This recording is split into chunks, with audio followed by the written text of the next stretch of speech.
Once you've seen Antarctica, you have seen one of the world's true wilderness areas. And nothing I tell you right now can describe to you the way I'm feeling. But it gets under your skin and it gets into your blood. And it makes me realise why those early explorers, no matter how many hardships they faced, travelled so far around the world to see what no man had ever seen before. My name's Lin Sutherland. I'm an adventurer and environmentalist. I partnered with EarthCheck in my quest to uncover the world's best practice in sustainable tourism.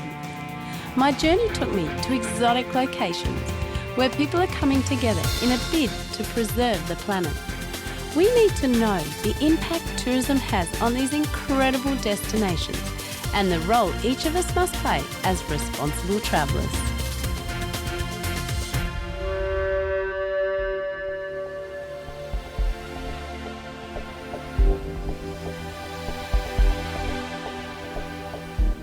Antarctica is a land of outstanding beauty.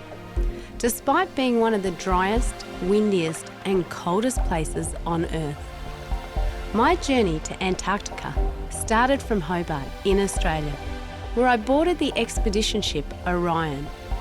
On this voyage, we would travel nearly 2,000 kilometres to the Ross Sea, and as the temperature gauge plummeted, the sights made our heart rates soar. While we travel in style and learn about the hardships that the early explorers faced, Orion's crew makes us aware of the part tourism has to play in helping ensure Antarctica remains pristine forevermore.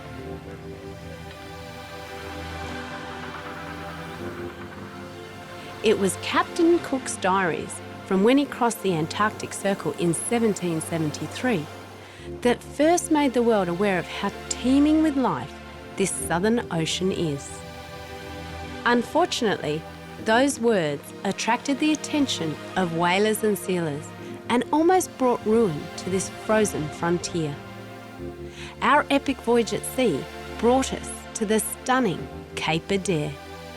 I was ecstatic to be visiting one of the last true nature wildernesses of the world, home to millions of very adorable Adelie penguin residents.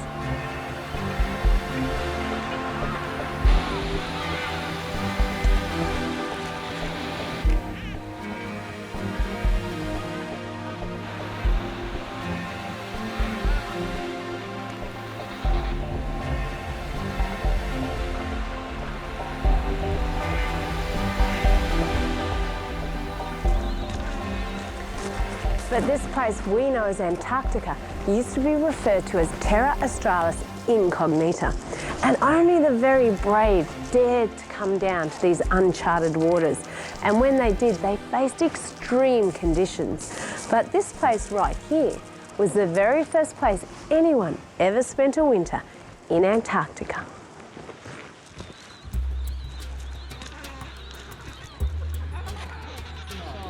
Although they may not have known it at the time, those early explorers were putting in place the path that future tourists would follow a century in the future.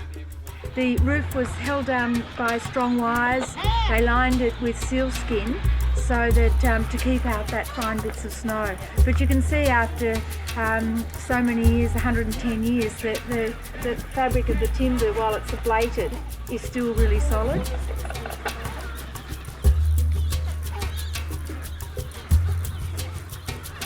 Because these huts are so significant, we've got to make sure nothing gets inside them. Now I've got clean boots, it's time to have a look in the hut. You've got rations, you've got... Well, Alistair. We've got some tempting morsels over here. We've got some luncheon tongue, some pea soup ration. Looking around, it was not quite like our 5-star menu on the Orion. But it was amazing to see how well prepared these early explorers were when they travelled so far from home. There was no corner shop, and once the winter hit, daylight was only something one could dream about.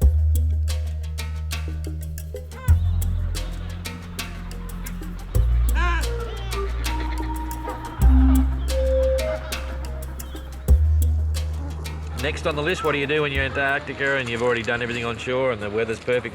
What you do is you do a polar plunge. Stand by.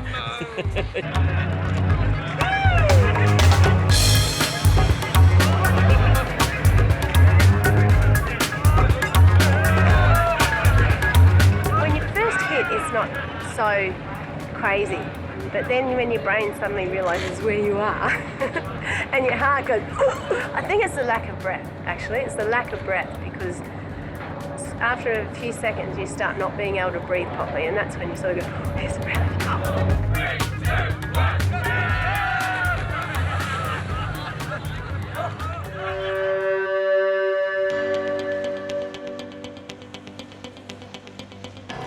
Ice and weather, rather than clocks or calendars, determine Antarctic itineraries.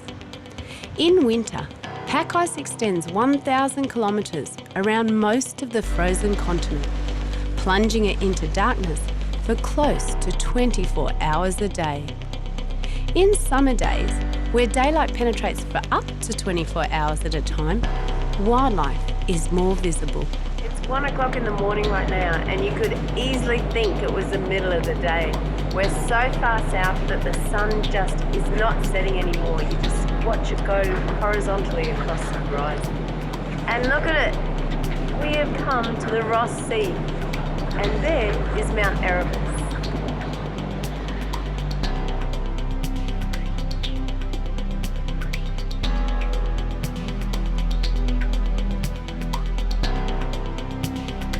As luck would have it, the weather gods were smiling on us, and we would be able to take the Zodiacs to shore and visit one of the most famous historic places in Antarctica.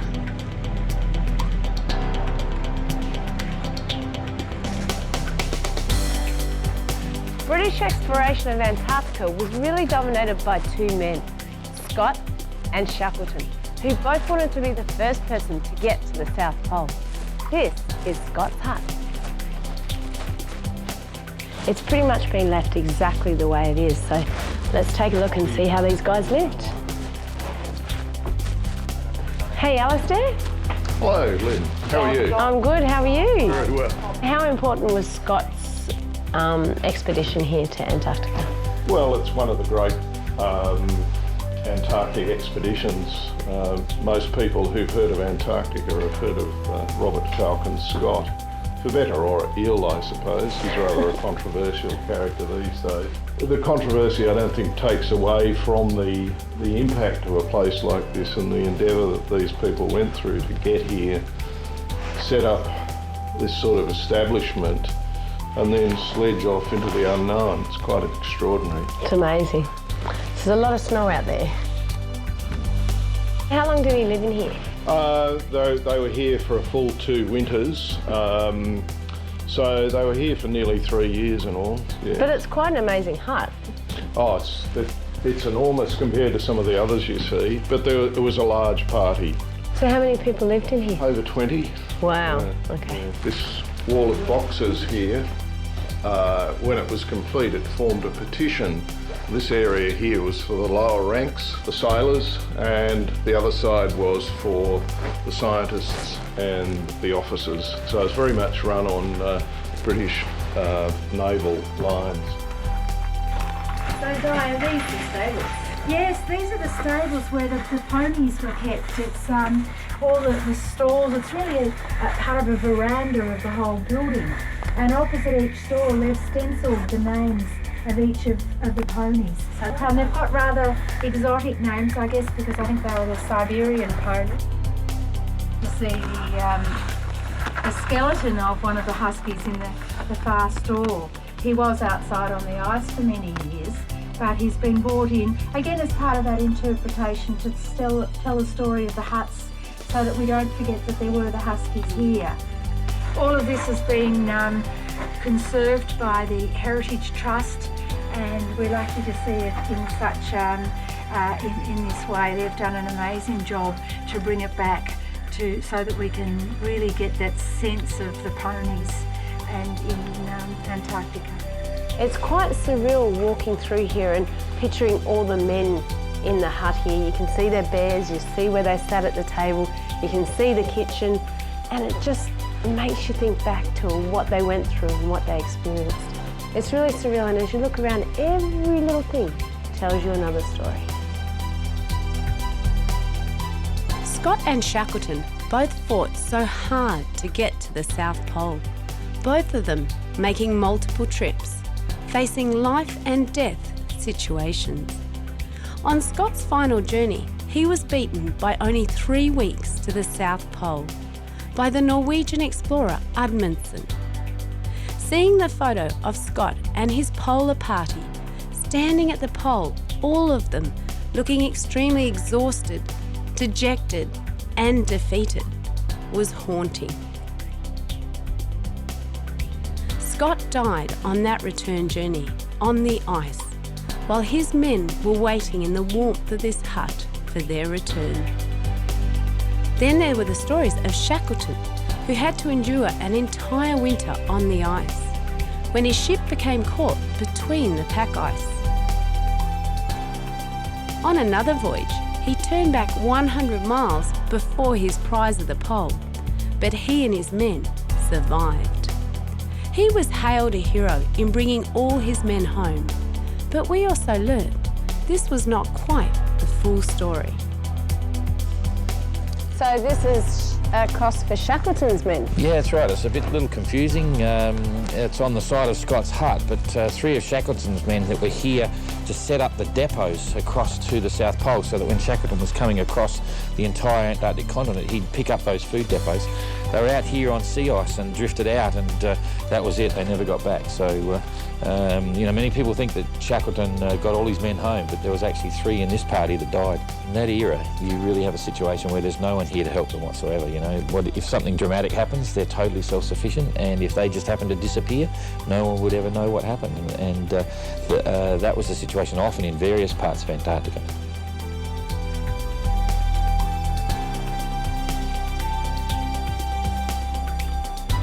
Being able to visit Shackleton's hut makes you aware that Antarctica really isn't a place for the faint-hearted.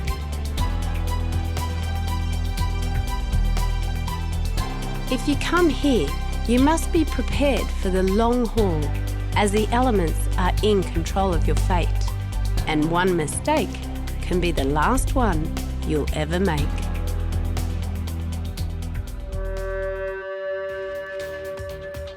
It was a beautiful sunny day this morning here in Antarctica with barely any wind, and then we came to visit Shackleton's hut, and halfway through our visit they said, "Now we gotta go, we gotta go." And we're like, "What do you mean?" And it's because the pack ice starts to move in, and when the pack ice starts to move in, it can move in really quickly.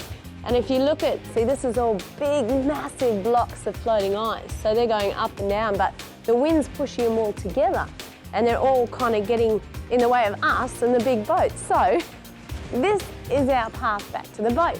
But as you can see, in the way are all these big blocks of ice. So right now what they're trying to do is get the little dinghies through the ice. And you've got to move really quickly because they can squeeze together and you can get stuck. But we've now sent a crew over and they've packed it, or they've taken some ice picks and they've made a trail through so we can get back to the boat. Pretty cool, but it just makes you respect the weather here. You really can't take it lightly. You have to be on standby at all times to make sure if anything happens and the wind changes, you're on full alert to get out of here. If we'd stayed longer, we might have stayed here all night.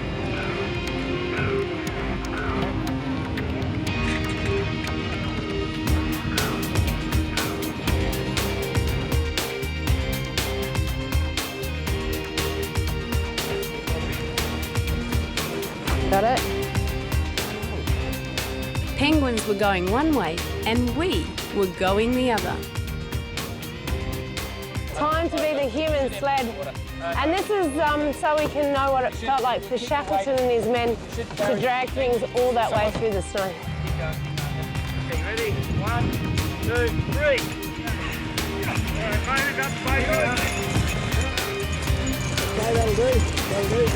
Easy!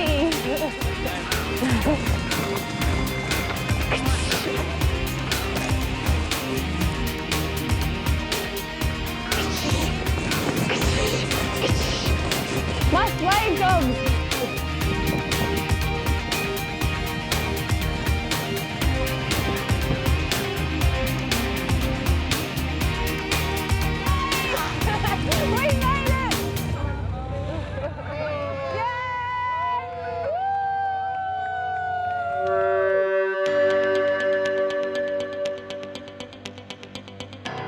It was time again to hit the high seas.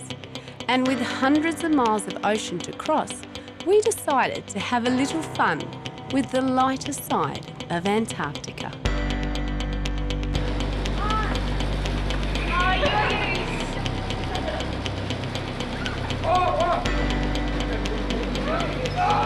These guys are really good at making these snowballs. My biggest problem is I make it, but you've really got to compress it. So because I get attacked so quickly, you just know.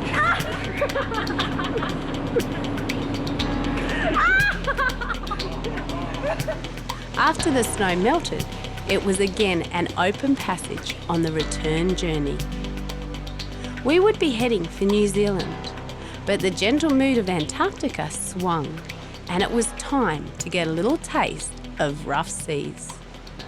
As the seas rose, I passed time by keeping fit, enjoying books, and attending the many lectures that became our way of life on the vessel. After a very long and sometimes rough passage, our final stop lay in front of us.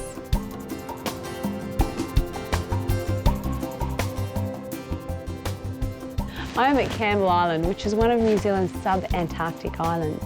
Now this place, pretty much nature ruled, and there's some wildlife that you can find nowhere else in the world, including the Campbell Island teal duck, also the hooker sea lions and the Royal Albatross.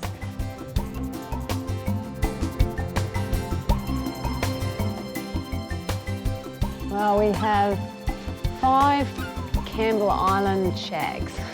1, 2, 3, 4, 5. And these guys are only found here on Campbell Island. The hooker sea lion, and he's just come to say hello. Hi, buddy. Hi. Can we visit your island? G'day. Hello. Oh.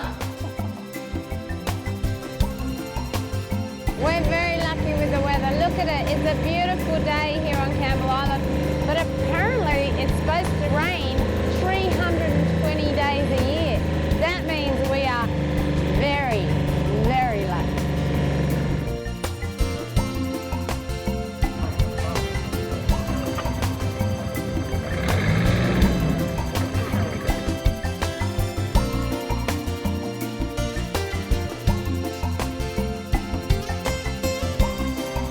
We've got a pair of hooker sea lions. We just got to the jetty and here they are to greet us. The female's the one on the right and then there's the male behind us. But as you can see, the little ears, they're the eared seals, part of the eared seal family. Aren't they cute? They've got these big puppy dog eyes. We haven't even left the wharf yet and already we're getting pretty close.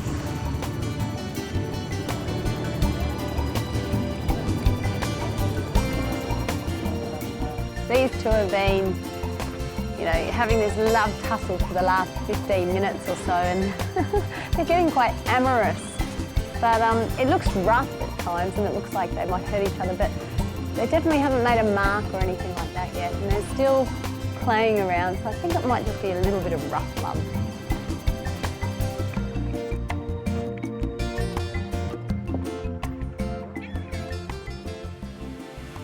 After being a little jealous of the couple clearly in love, it was time to stretch the legs and explore the island. I've stopped to smell the daisies because it's a pretty long walk up here, but you've got to stop every now and then to appreciate what's on the track. And you've got these beautiful wild flowers just sitting on the side of the track, and then if you look down there, views to die for. I love climbing mountains, but my main mission was to find the Royal Albatross, a magnificent bird with one of the largest wingspans in the world. With albatross species declining rapidly, this picturesque home is their sanctuary. Well, we're really in Royal Albatross territory now. They're just everywhere. They're flying over the cliffs. They're calling to each other just on the top of the hill there. And this one is right next to the track. And when you get this close, you realise just how big they are. Hello. But we can't disturb them, we've got to keep moving. At this time of year, we were able to watch their mating and socialising displays, which involved quite vocal crooning and calling. As we got closer to the top, I could not help but be mesmerised how effortless their flight appeared as these big birds were lifted by the updrafts. Gathering in groups, sitting on their nests or soaring high above the cliffs, albatross can be seen everywhere. With a mighty wingspan that rivals any other bird, they are a mastery of nature, and their survival relies on these remote islands remaining undisturbed. We are so privileged to be coming here, as numbers are limited, and we have all been advised of acceptable code of contact. What we don't want is for our presence to alter bird behaviour or disturb their nesting patterns in any way. This is an amazing island, Campbell Island. How important are these sub-Antarctic islands? New Zealand has 5 sub-Antarctic islands, and Auckland Islands and Campbell are the 2 largest by a long way. And they are the ones that have been most disturbed by human contact over the last 100 or so years. And so they are the ones that we've put a lot of effort into trying to restore to as natural conditions as possible. I mean, going to Antarctica was amazing, but it is one of our last sort of wild frontiers, isn't it? The other way to look at Antarctica is a barometer to the world and what's going on in the world, and how we are influencing the world with the way we use it or possibly abuse it. And the other thing is it's one huge test tube that we can monitor the world fairly accurately because it's so undamaged compared with most other places in the world. How do you sort of look at, introducing tourism to a place that is so fragile? Yes, that is a highly debatable question. And in fact, that's part of my job here. Part of the trade-off for the Antarctic Treaty nations, some of whom are not very enamoured of tourism, is that we do have rules and we do have regulations, and those nations agree to monitor. Everybody who goes to our New Zealand sub-Antarctic islands, the Australian sub-Antarctic islands, or Antarctica has to have a permit. And that includes the highest official that we send down there.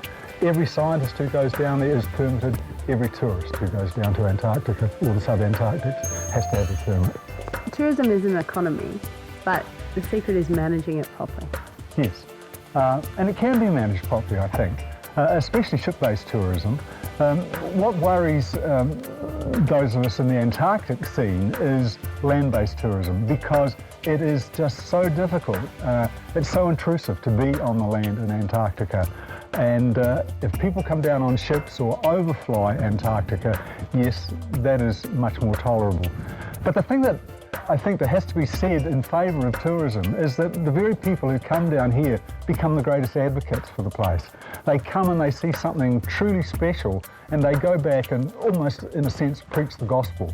And that's got to be good. A scientist can go on about their science till the cows come home, but a tourist can go back and enthrall people with their photographs and with their own enthusiasm for the place in one short visit.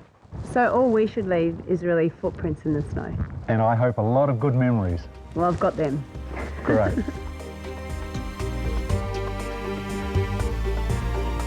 It's great to see tourism operators respecting the Antarctic Treaty for responsible tourism and doing the right thing.